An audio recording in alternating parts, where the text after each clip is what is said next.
thyroid supplementation available for hypothyroid people. The treatment was very high doses of aspirin, like 6 to 8 grams daily, was equivalent to giving them thyroid medication.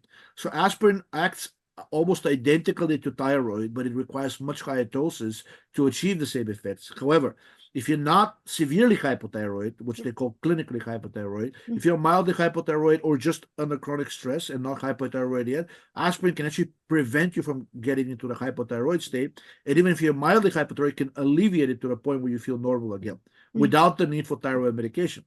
But for severe cases, if your TSH is above 10, I think that's the definition of clinical hypothyroidism. If you have Well, Ray would argue that it was anything above 1, and exactly. yeah.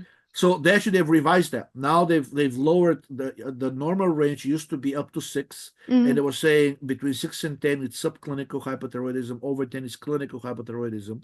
But now they revised the upper limit of the range down to 4, and they now talking about revising it even lower. There's a study which I sent to Ray, and I think he quoted in one of his articles, found that no person that they examined, they had a TSH over 2, was healthy. Every single one of them had at least one chronic issue. And then the people who had TSH below 1, naturally, were the healthiest. Yeah. I see them here, and people are being sent home with a TSH of 7, and my eyes are just, what? Like, this is insane. It's insane. So, but back to the aspirin, and I'll let you go after this. I'm only doing low dose, 81 milligrams every morning with my coffee, black coffee, and a few minutes later, I'm on fire.